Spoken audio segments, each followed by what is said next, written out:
चलिए मित्र, आज के क्लास में आप लोगों का स्वागत है। तो आज हम लोग जो पढ़ने जा रहे हैं वो सबसे पहले हम लोग एक नया टॉपिक आज स्टार्ट करेंगे और वह जो सब्जेक्ट है वह इतिहास। ठीक है, इतिहास के विभिन्न टॉपिकों पर हम लोग सिलसिलेवार ढंग से अध्ययन करेंगे। तो इतिहास में सबसे पहले हम लोग ये समझने का प्रयास करें कि इतिहास है क्या। इतिहास हम किसको कहते हैं? हिस्ट्री जो है, इतिहास क्या है? इतिहास जो है ये 3 शब्द से मिलकर बना है। इतिहास कितने शब्दों से मिलकर बना है? तो इतिहास आपके 3 शब्द से मिलकर बना है, 3 शब्द से। और ये जो 3 शब्द हैं वह कौन कौन आते हैं? तो एक आता है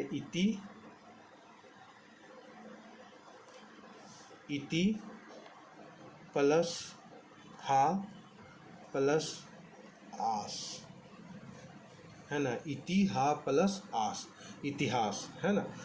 तो ये जो इतिहास शब्द है इसका अर्थ क्या हुआ? ये जो इतिहास बना तो इसका अर्थ क्या हुआ? तो इतिहास का अर्थ है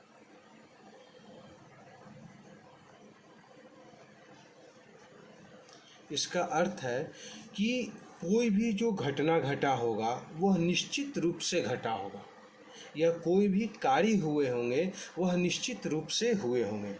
तो एक जो निश्चितता को बताता है, निश्चित रूप से हुआ कार्य, निश्चित रूप से।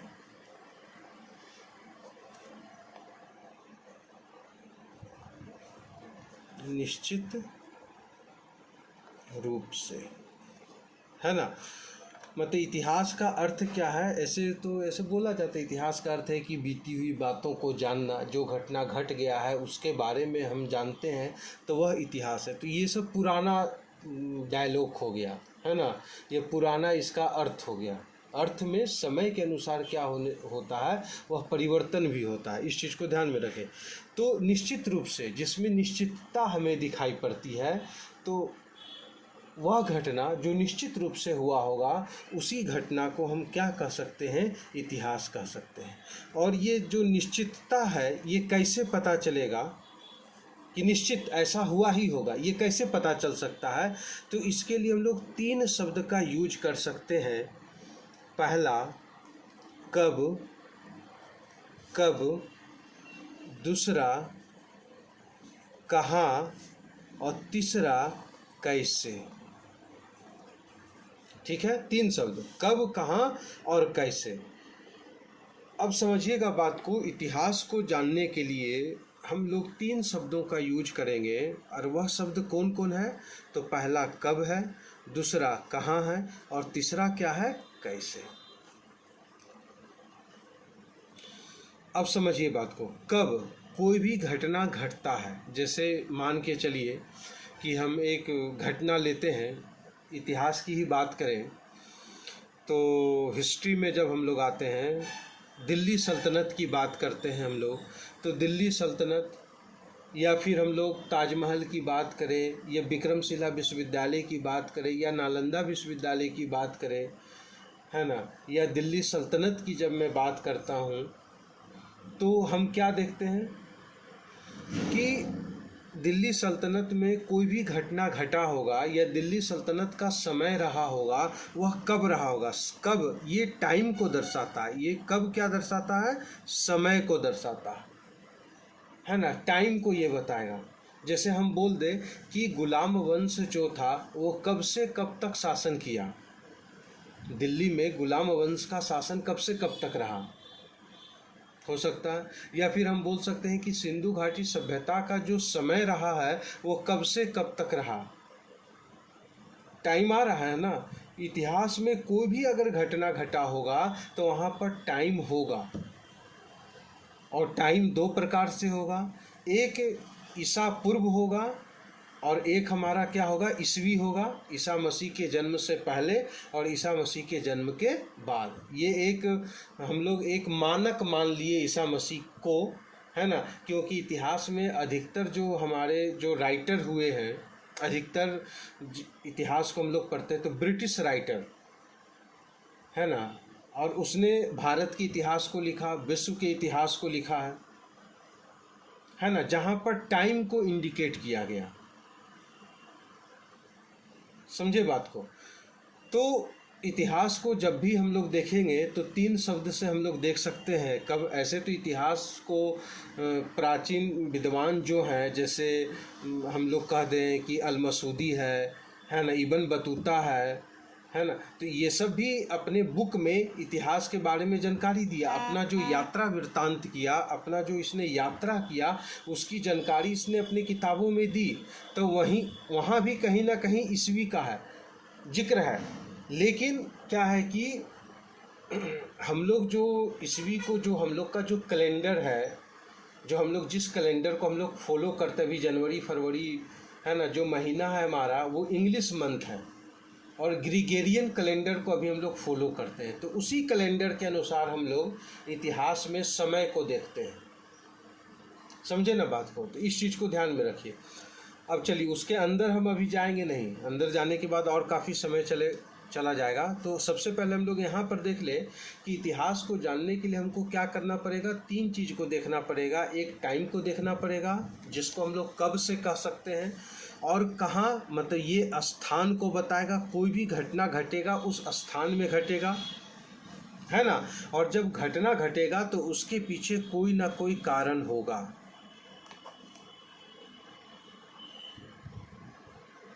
ठीक है। जैसे मान लीजिए कि 1526 में पानीपत का युद्ध हुआ ना जी। तो पानीपत का जो युद्ध हुआ वो किसके किसके बीच में हुआ। तो पानीपत का जो युद्ध हुआ, सबसे पहले तो आप ये देखेंगे कि पानीपत का युद्ध हुआ तो समय आ रहा है ना, कब हुआ। कोई भी प्रश्न पूछेगा ना कि अच्छा बताओ पानीपत का युद्ध कब हुआ, पूछ सकता है। कहाँ हुआ, तो पानीपत एक क्षेत्र है हरियाणा में पानीपत क्षेत्र पड़ता है, तो वहाँ पर हुआ। कैसे हुआ, तो इसके पीछे क्या कारण है, युद्ध होने के पीछे क्या कारण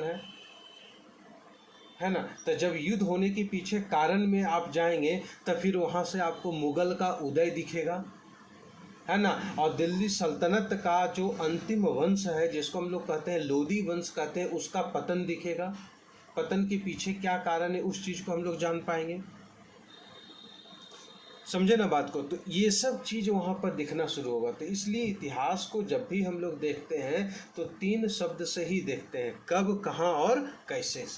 ठीक है, ये इस चीज़ को याद रखिए, है ना। और साथ में इस चीज़ को भी याद रखना है कि इतिहास में सिर्फ हम अपने देश के इतिहास के बारे में ही नहीं जानते हैं, है ना। इतिहास में सिर्फ हम लोग केवल उच्च वर्ग के बारे में ही नहीं पढ़ते हैं।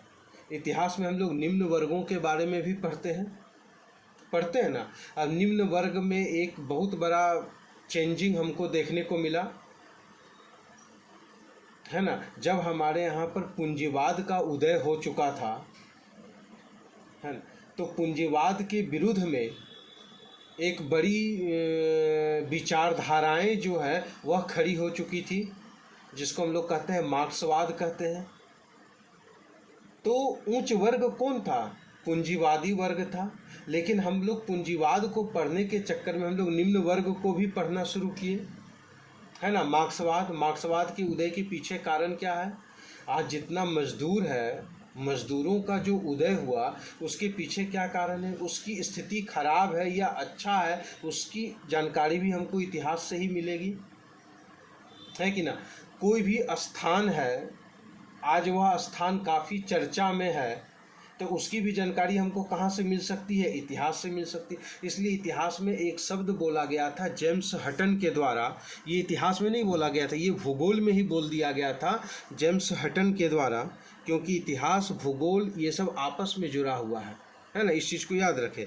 जेम्स हटन ने एक शब्द कहा था, क्या कहा था, तो जेम्स हटन ने एक शब्द कहा था कि वर्तमान भूत की कुंजी है। क्या है, वर्तमान भूत की कुंजी है ना। इस चीज़ को याद रखेगा कि जेम्स हटन ने क्या कहा। जेम्स हटन ने कहा कि वर्तमान जो है वो भूत की कुंजी है। इसका मतलब क्या हुआ, इसका मतलब ये हुआ कि वर्तमान में अगर कोई चीज़ को हम देख रहे हैं तो वर्तमान में अगर वो चीज़ है तो उसके होने के पीछे कोई कारण होगा, उसके होने के पीछे क्या होगा, कोई कारण होगा। बिना कारण का कोई चीज़ हो नहीं सकता है ना, इस चीज़ को ध्यान में रखिएगा, बिना कारण का कोई चीज़ हो नहीं सकता। अब देखिए यहाँ से हम लोग बौद्ध धर्म को भी जान लेंगे, यहीं से हम लोग बौद्ध धर्म को जानेंगे, क्योंकि बौद्ध धर्म जो है वो भी क्या बोलता है, वो भी अष्टांगिक मार्ग की बात करता है, कि बोलता है अगर जीवन में तुमको मोक्ष पाना है, जीवन में तुमको जन्म और मरण के चक्र से मुक्त होना है, तो तुमको 8 नियम का पालन करना पड़ेगा। अगर तुम 8 नियम का पालन करता है तो तुम जीवन में जन्म मरण के चक्र से तुम मुक्त हो जाओगे। तो वहाँ भी अष्टांगिक मार्ग की बात होती है, 8 मार्ग है ना। वहाँ पर इस चीज़ की भी बात होती है कि कोई भी घटना घटता है तो उसके पीछे कोई ना कोई क्या होता है, कारण होता है।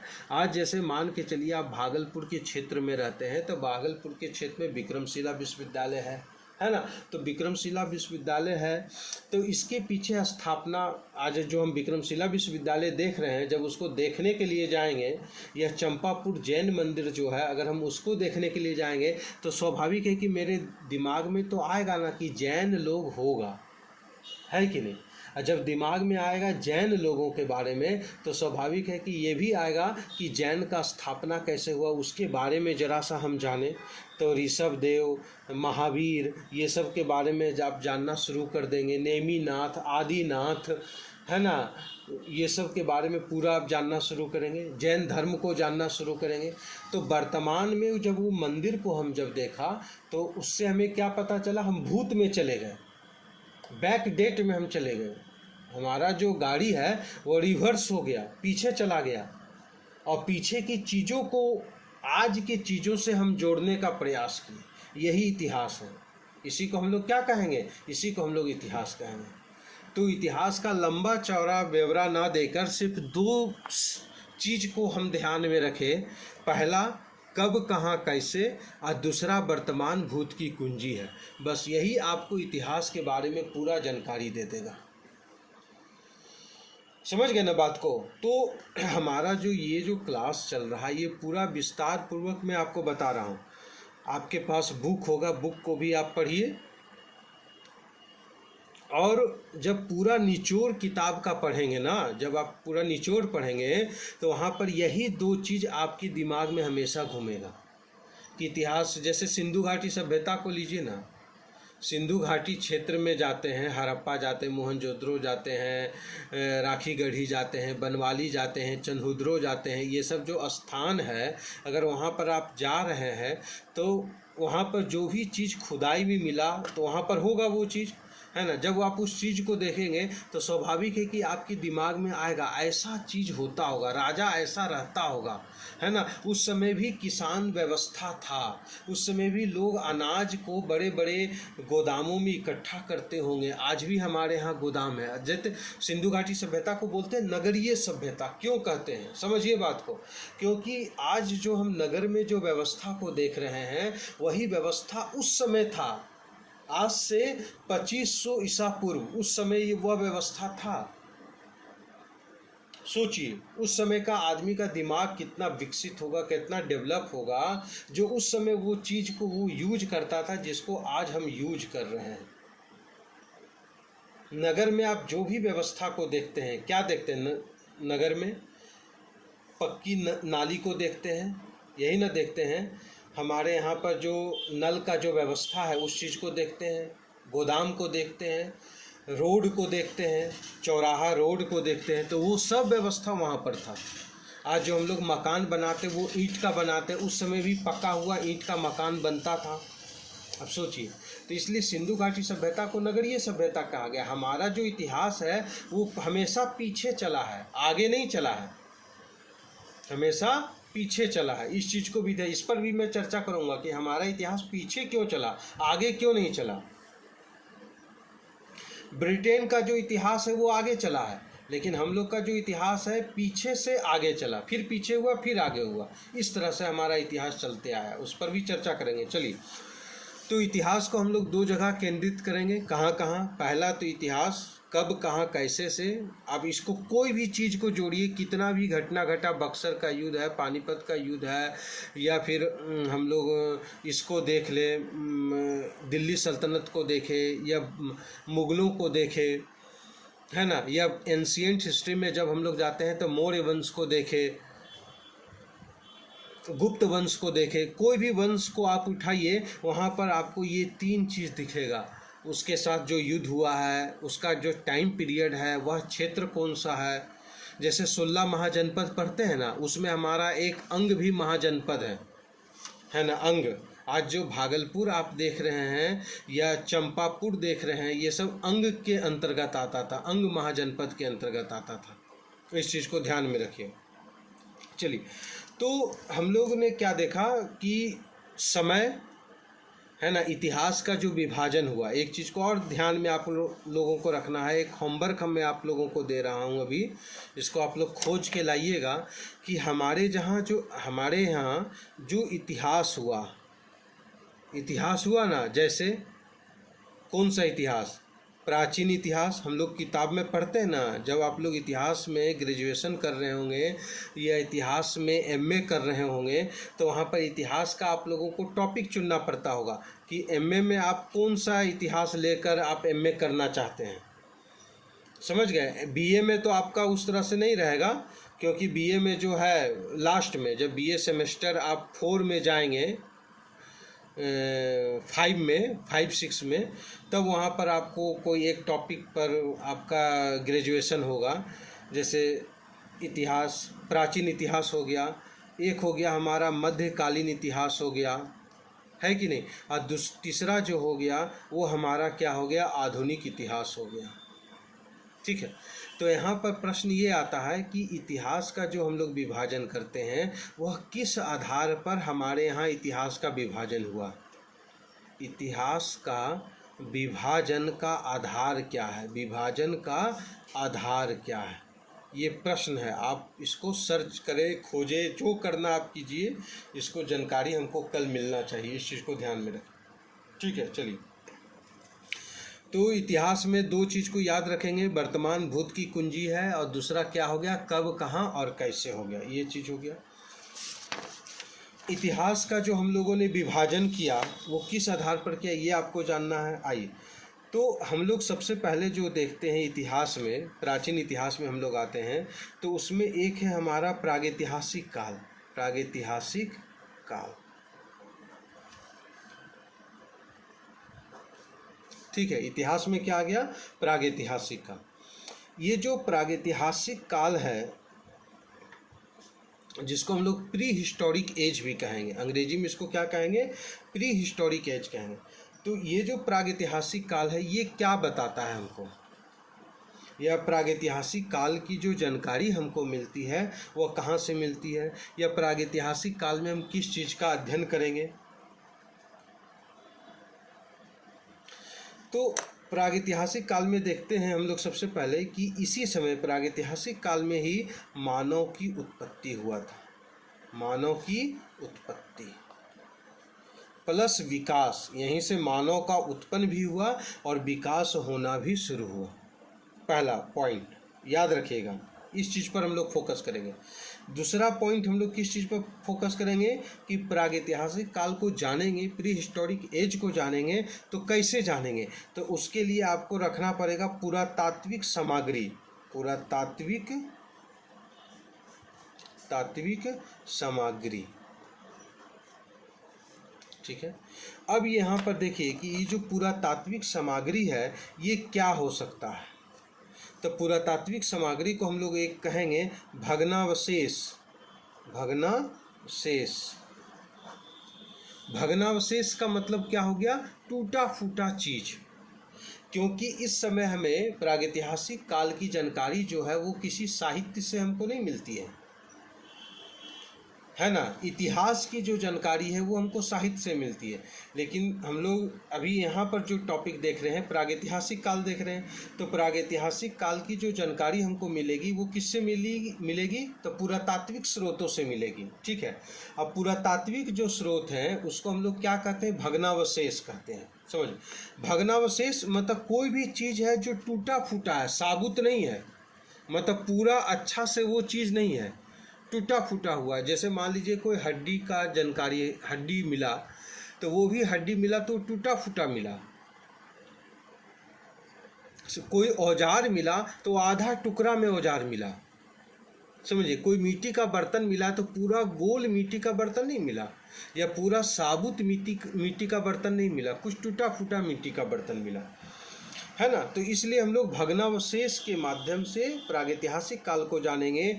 और ये भग्नावशेष में क्या क्या चीज़ आएगा तो यहाँ पर लिख सकते हैं, पुराने औजार आएंगे, पुराने औजार, मिट्टी का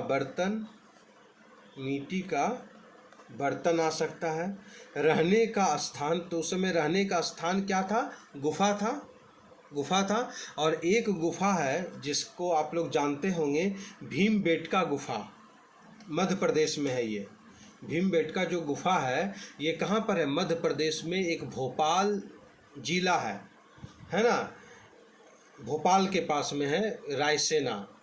रायसेना हिल्स है, रायसेना हिल्स के बारे में आप जानते होंगे। तो वहीं पर आपको ये भीमबेटका गुफा मिलेगा। और उस गुफा के अंदर जब आप जाएंगे तो वहाँ पर विभिन्न प्रकार के जानवरों का चित्र है, जानवर के साथ साथ मनुष्यों का भी चित्र बना हुआ है। तो जब हम लोग उस चित्र का जब अध्ययन करते हैं, पिक्टोग्राफी जब उस चित्र का करते हैं, है ना, तब हमको ये पता चलता है कि उस समय लोगों का जीवन पद्धति क्या होगा, या लोगों का जीवन शैली क्या होगा। समझ गए। तो भीमबेटका जो गुफा है वो भी प्रागैतिहासिक काल से ही संबंधित है, इस चीज़ को ध्यान में आप रखिएगा। और भीमबेटका गुफा को यूनेस्को के द्वारा 2003 में मान्यता मिला था, विश्व विरासत सूची में भीमबेटका गुफा। वो सब हम लोग नेक्स्ट क्लास में भी करेंगे, पहले यहाँ देख ले कि पुरातात्विक सामग्री में हम लोग क्या देख सकते हैं, भग्नावशेष, पुराने औजार, मिट्टी के बर्तन, है ना, ये सब की पूरी जानकारी हम लोग, है ना। जानवरों की हड्डियाँ, यहाँ लिख दीजिए, जानवरों की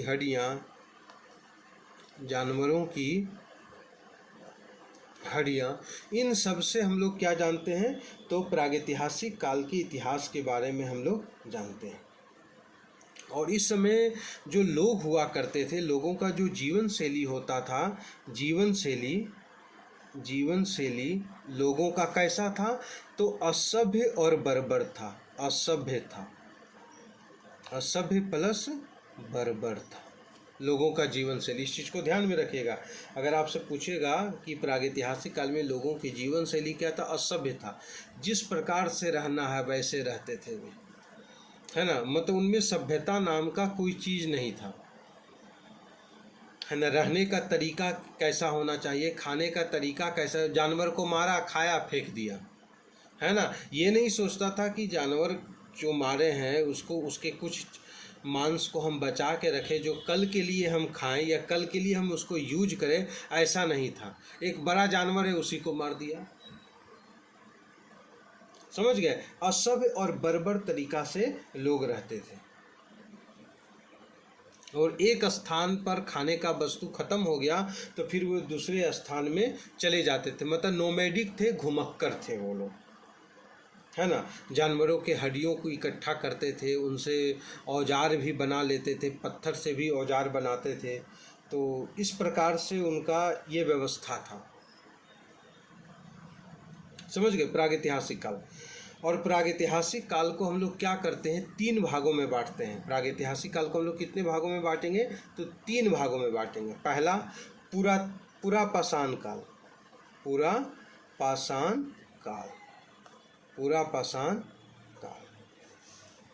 है ना। पैलियोलिथिक एज, मतलब पाषाण कहने का मतलब ये हुआ कि यहाँ पर पत्थर का प्रयोग हो रहा है। पुरापाषाण, मध्यपाषाण, नवपाषाण, ये सब में क्या हो रहा है, पत्थरों का प्रयोग हो रहा है। और पुरापाषाण, मध्यपाषाण और नवपाषाण जो है ये टाइम पीरियड के अनुसार बांटा गया है। और पुरापाषाण को भी हम लोग तीन भागों में बांटेंगे। एक पहला निम्न पाषाण, निम्न पुरा पाषाण, निम्न पुरा पाषाण, ठीक है। दूसरा मध्य पुरा पाषाण, मध्य पुरा पाषाण। और तीसरा उच्च पुरा पाषाण, उच्च पुरा पाषाण। याद रखिएगा, पुरा पाषाण काल को भी हम लोगों ने कितना भागों में बांटा, तो तीन भागों में बांटा। एक निम्न पुरा पाषाण काल है, दूसरा मध्य पुरा पाषाण काल है, और तीसरा हमारा क्या है, उच्च पुरा पाषाण काल है। ये जो तीनों का जो विभाजन हुआ है, ये तीनों का जो विभाजन हुआ है ना, विभाजन का आधार यहाँ लिख दीजिए, विभाजन, ये विभाजन हुआ ना पुरा पाषाण काल का, तो इसका आधार क्या है, आधार, तो इसका आधार लिखेंगे औजारों के आधार पर, पत्थर के औजारों के आधार पर, पत्थर के औजारों के आधार पर। पहले जो औजार बनता था पत्थर का ही बनाया जाता था, तो बड़े बड़े पत्थरों को बनाया जाता था। फिर जैसे जैसे लोगों का दिमाग विकसित होते हुए चला गया, तो वो छोटे छोटे पत्थरों का औजार बनाने लगे। और भी जब लोगों का दिमाग विकसित हो गया, तो वो क्या करने लगे, और भी छोटे छोटे पत्थरों का औजार बनाने लगे, और साथ में नुकीला बनाने लगे। औजार जो बनाते थे उसमें फलक होता था, धार होता था। आज भी आप चाकू देखिएगा, कोई भी चाकू खरीदिए, आप चाकू खरीदिएगा तो उसका दो चीज़ को देखेंगे, आगे और पीछे, है ना। जब आगे को देखेंगे तो वहाँ भी आप देखेंगे कि एक तेज धार है ना, और उसके ऊपर में तेज धार नहीं है, समझ गए। तो उसी जो धार वाला जो क्षेत्र है उसी को फलक कहा जाता था, है ना।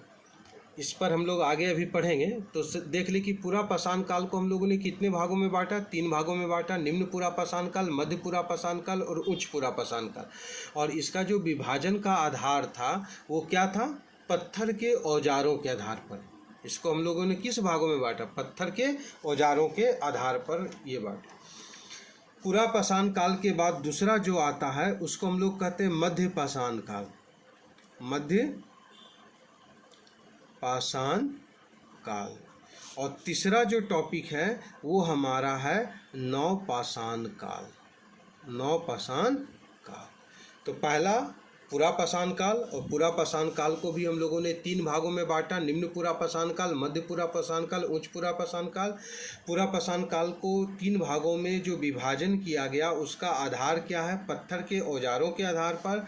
और फिर हम लोग मध्य पाषाण काल और तीसरा नव पाषाण काल, है ना। प्रागैतिहासिक काल को कितने भागों में बांटेंगे हम लोग, तो प्रागैतिहासिक काल को हम लोग तीन भागों में बांटेंगे। एक पुरा पाषाण काल होगा, दूसरा मध्य पाषाण काल होगा, तीसरा नव पाषाण काल होगा। पुरा पाषाण काल को भी हम लोग कितने भागों में बांटेंगे, तीन भागों में बांटेंगे। पहला क्या होगा, निम्न पुरा पाषाण काल, दूसरा मध्य पुरा पाषाण काल और तीसरा उच्च पुरा पाषाण काल। तो निम्न, मध्य और उच्च पुरा पाषाण काल को विभाजन का आधार क्या है, पत्थर के औजार, ठीक है। तो चलिए आज के क्लास को यहीं तक रहने दें हम लोग। और मानव का जो प्रथम उत्पत्ति हुआ वो हमें कहाँ देखने को मिलता है, तो पूर्वी अफ्रीका के क्षेत्र में आधुनिक मानव का जो विकास हुआ, या मानव का जो विकास हुआ वो अफ्रीका के क्षेत्र में मानव का विकास हमें देखने को मिलता है। पॉइंट एक बना लीजिएगा, लिख लीजिएगा, ऐसे हम लोग चलेंगे कि मानव, सबसे पहले कौन सा मानव आया, है ना। तो सबसे पहले प्राइमेट्स था, जिसको हम लोग कहते थे नर बानर, समझ गए।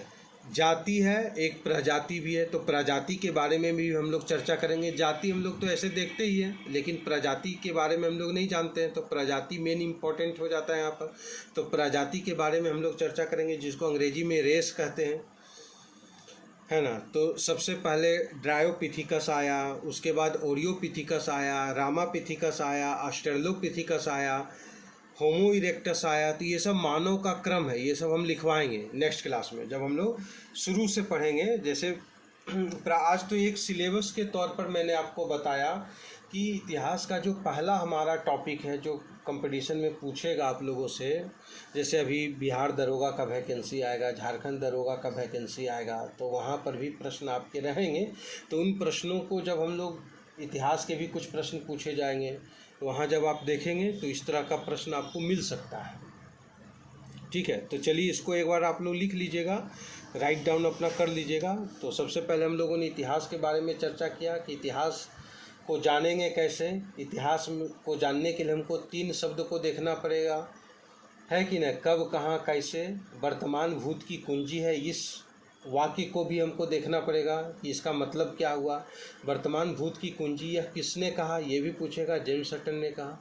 इतिहास में हम लोग सबसे पहले इतिहास को शुरू करते हैं तो प्रागैतिहासिक काल से शुरू करते हैं। प्रागैतिहासिक काल वैसा काल कहा जाता है जिसमें लिखित कोई विवरण नहीं था, है ना, लेखन शैली का कोई डेवलप नहीं हुआ था, इस चीज़ में ध्यान में। और प्रागैतिहासिक काल को जानने का स्रोत क्या है, तो भग्नावशेष, टूटे फूटे सामानों से ही हम लोग प्रागैतिहासिक काल के बारे में जानते हैं। उसके बाद आपका आ जाता है, प्रागैतिहासिक काल को भी 3 भागों में बांटे हैं, पुरापाषाण काल, मध्यपाषाण काल, नवपाषाण काल। पुरापाषाण काल को भी हम लोगों ने 3 भागों में बांटा, निम्न पुरापाषाण काल, उच्च पुरापाषाण काल और निम्न पुरापाषाण काल, मध्य पुरापाषाण काल और उच्च पुरापाषाण काल। ठीक है, तो इसको एक बार आप लोग लिख लीजिएगा, है ना। उसके बाद फिर हम लोग पुरापाषाण काल के बारे में चर्चा करेंगे। निम्न पुरापाषाण काल क्या कहते हैं, उसमें क्या क्या चीज़ हम देखने को मिला, या उच्च पुरापाषाण काल में क्या क्या चीज़ देखने को मिला, मध्य पुरापाषाण काल में क्या क्या चीज़ देखने को मिला, तो वो सब नेक्स्ट क्लास में हम लोग कल उसको अध्ययन करेंगे। ठीक है, तो आज इतना रहने दीजिए। आप लोग घर पर भी इस टॉपिक को पढ़िएगा, आपके पास जो भी किताब होगा इतिहास का उसको आप लोग पढ़ेंगे। उसके बाद फिर हम लोग नेक्स्ट क्लास में इसके बारे में चर्चा करेंगे। ठीक है, जय हिंद, जय भारत।